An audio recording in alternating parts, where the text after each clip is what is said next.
بسم الله الرحمن الرحيم. نحمده ونصلي ونسلم على رسوله الكريم. أما بعد، فأعوذ بالله من الشيطان الرجيم. بسم الله الرحمن الرحيم. وننزل من القرآن ما هو شفاء ورحمة للمؤمنين. صدق اللہ العظیم. اللہ تعالیٰ نے سات و زمین سات و آسمان کو پیدا کیا.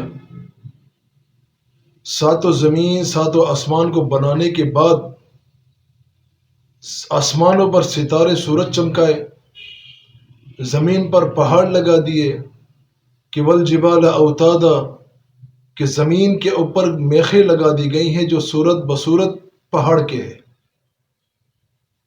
اللہ نے درخت اس دنیا میں لگائے، اللہ نے چرند پرند اس دنیا میں پیدا کیے.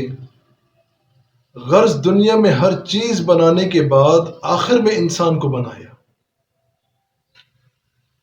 یہ ساری تخلیق جو پیدا کی ہے، ہر چیز جو بنائی ہے، یہ صرف اور صرف انسان کے لیے بنائی ہے، اور انسان کو صرف اور صرف اپنے لیے بنایا ہے کہ وما خلقت الجن والانس الا لیعبدون.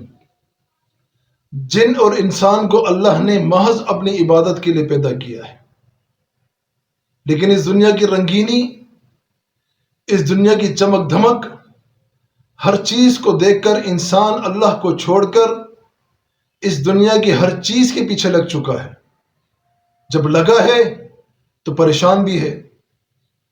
اس پریشانی کے حال میں بھی اللہ نے انسان اور جنات کو چھوڑا نہیں ہے کہ جب تم میرے نہیں ہو سکے ہو، جب تم میری عبادت نہیں کر سکتے ہو، جو تم چاہو کرو.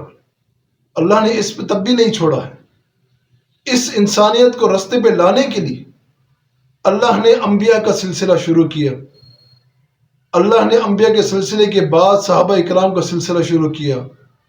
صحابہ اکرام کے سلسلے کے بعد اللہ نے تابعین کا سلسلہ شروع کیا.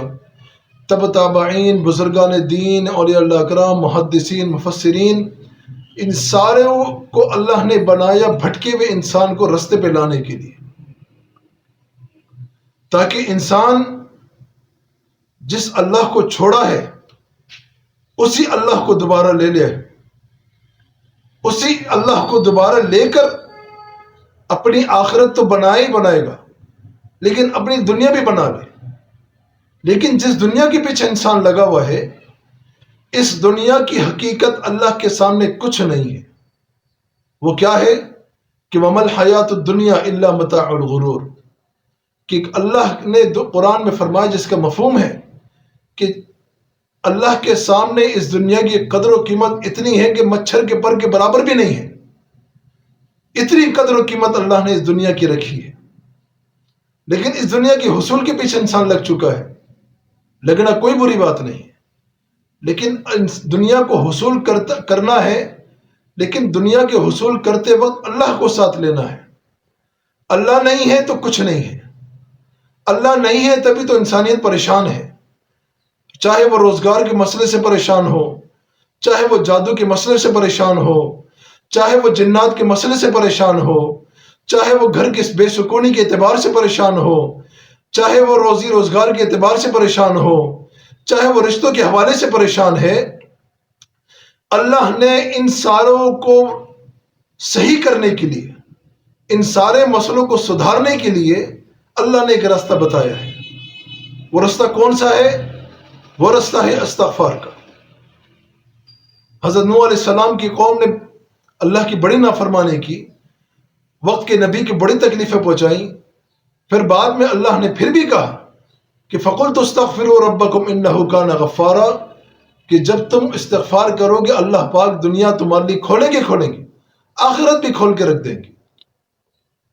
اسی استغفار کے لیے نبی علیہ الصلوۃ والسلام کا ارشاد حدیث میں آتا ہے کہ اللہ کے نبی ارشاد فرما رہے تھے، جس کا پاک ارشاد ہے، جس کا مفہوم ہے کہ اللہ کے نبی نے فرمایا میں سارا دن میں 70 دفعہ استغفار کرتا ہوں.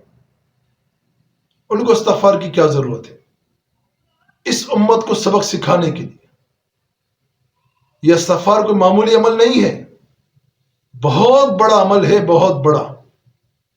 امام احمد بن حنبل رحمۃ اللہ علیہ کے زمانے میں ایک روٹی بنانے والا شخص، امام احمد بن حنبل کی کتابوں میں لکھا ہے کہ امام احمد بن حنبل کسی علاقے میں تشریف لے گئے تھے، وہاں امام مسجد کے جو تعلقات والے تھے ان سے وقت گزارنے کے لیے، مسجد میں ٹھہرنے کے لیے اجازت مانگی، تو مسجد والوں نے اجازت نہیں دی، تو روٹی بنانے والا وہیں سے گزر رہا تھا، انہوں نے سارا قصہ دیکھا اور امام احمد بن حنبل کو اپنے ساتھ گھر لے گئے اور گھر لے جا کر ان کی خدمت کی، لیکن خدمت کرتے وقت امام احمد بن حنبل نے دیکھا کہ وہ شخص آٹا گوندتے ہوئے صرف استغفر اللہ پڑھ رہا تھا۔ امام احمد بن حنبل نے فرمایا کہ آپ اتنے استغفار کرتے ہو، کوئی فائدہ بھی ہوا ہے آپ کا؟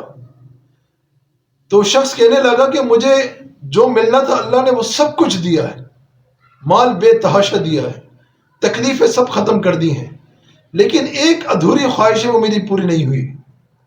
امام احمد نے فرمایا وہ کون سی ہے؟ تو امام احمد بن حنبل نے اس شخص نے کہا کہ میں نے سنا ہے کہ کوئی احمد بن حنبل ہے، کوئی بہت بڑا بزرگ ہے، ان سے میری ملنے کی بڑی خواہش ہے، بس وہ ابھی تک پوری نہیں ہوئی۔ تو اتنا زبردست عمل ہے یہ۔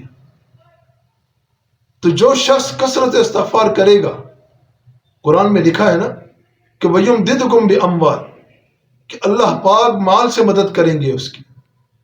دنیا اس وقت مال کے لیے پریشان ہے، در در کی ٹھوکریں کھا رہی ہے، اس آدمی کے اس سامنے ہاتھ پھیلا رہی، کبھی کس کے سامنے ہاتھ پھیلا رہی ہے، کبھی حکومت کے سامنے ہاتھ پھیلا رہی ہے۔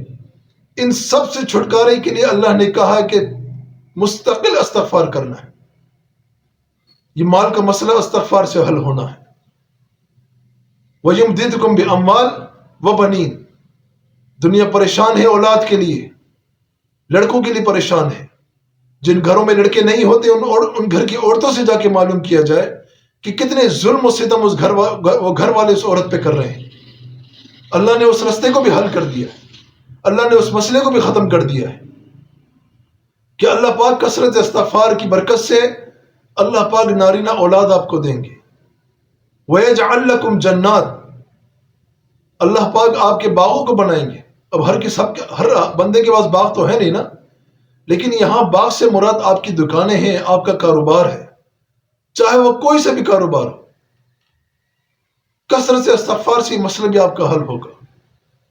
وَيَجْعَلْ لَكُمْ أَنْهَارًا، اللہ آپ کی نہروں کو جاری فرمائیں گے۔ ہر کسی کے پاس نہر تو ہے نہیں، لیکن یہاں مراد ہم یہ لیں گے، جس کا مفہوم یہ لیں گے کہ اللہ ہمارے کاروبار کو چمکائیں گے تو چمکائیں گے، لیکن اس کاروبار کو بھی چلائیں گے۔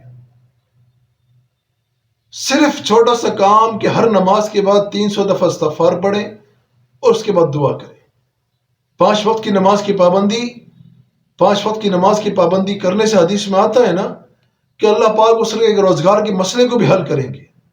جس روزگار کے پیچھے دنیا کی در در کی ٹھوکریں کھا رہا ہے، اللہ پاک اس 5 وقت کی نماز کی برکت سے اور کثرت استغفار کی برکت سے اس مسئلے کو حل کریں گے۔ اللہ پاک ہم سب کو جزائے خیر دے، اللہ پاک ہم سب کو ان باتوں میں عمل کرنے کی توفیق عطا فرمائے۔ اور جس ساتھی کو بھی کچھ معلوم کرنا ہو، کسی مسئلے کے لیے بھی پوچھنا ہو، تو ہم سے کمنٹس کے اندر معلوم کر سکتا ہے۔ جزاک اللہ فی الدارین۔ السلام علیکم ورحمۃ اللہ۔